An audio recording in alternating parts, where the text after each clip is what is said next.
Good afternoon, Grizzlies. Welcome back to the Franklin Newscast. We're happy to have you join us. I'm Zach Roberts. And I'm Jonah Decker. We apologize for breaking our bi-weekly schedule, but between spring break and the tornado that came through and made us all stay off campus for a day, it's been difficult getting back into the swing of things. Unfortunately, Jonah's right. We'll have more on that tornado shortly. Now it's time to get you all caught up, and we'll be right back.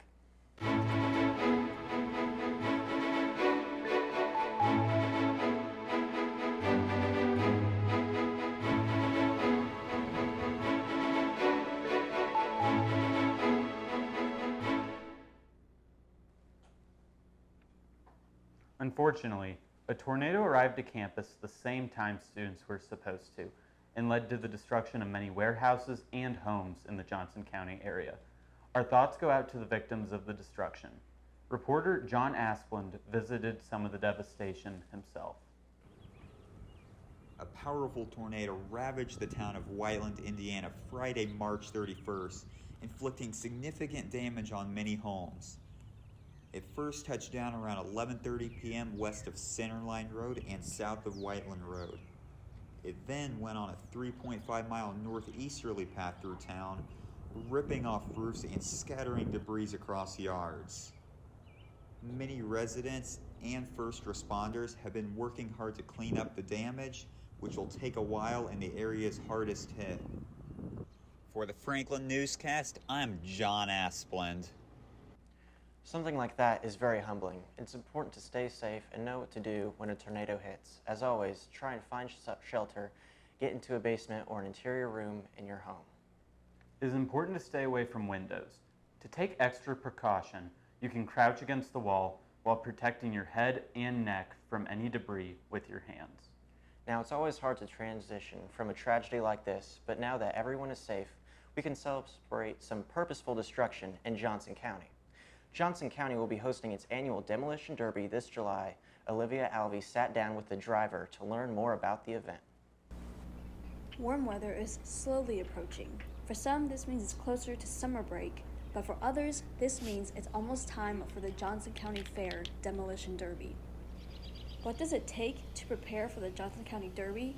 We'll take you through just some of the steps a derby driver takes months in advance.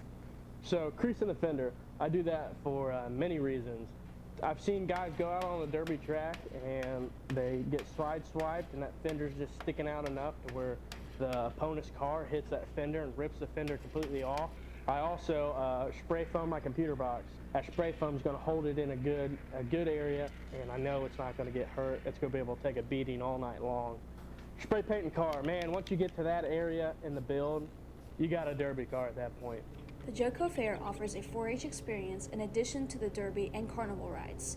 It's fair to say that we can't wait for the activities demolition season has in store for Johnson County.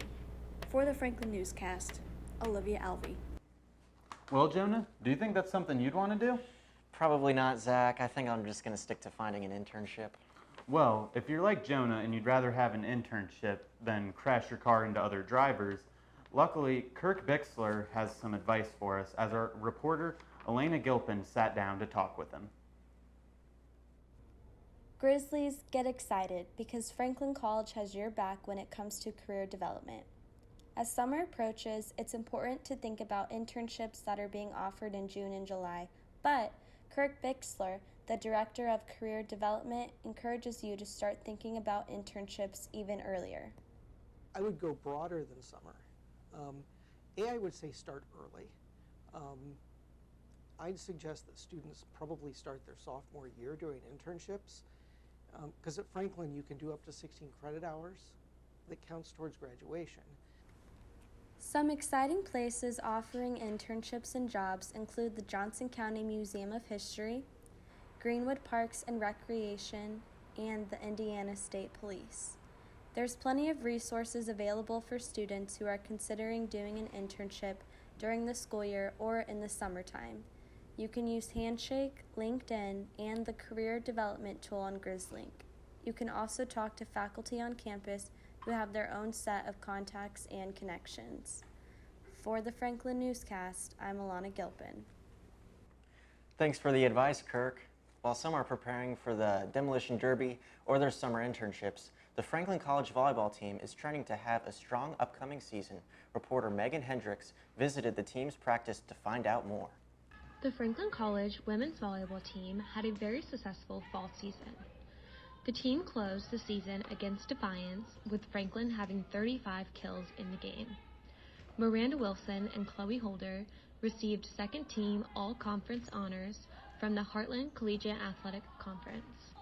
The women's volleyball team is graduating 3 seniors, Billy Jarrett, Olivia Brown, and Savannah Van Hoy, and hoping to gather a new and talented group of women for the 2023 season. Each player had an outstanding season and created many memories. Some of the best moments of the season is always getting those really cool plays up and like having the whole bench go crazy for that, or even just like hitters like slamming the heck out of the ball.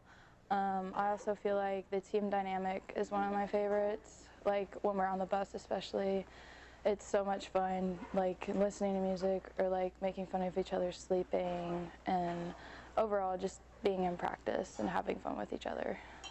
After wrapping up with a successful fall season, the women's volleyball team has started their spring season. The team trains 3 times a week, working to improve their performance for the next competition season. For the Franklin Newscast, I am Reagan Hendricks. Well, that's all we have for stories tonight. Do you have any other news for us, Jonah?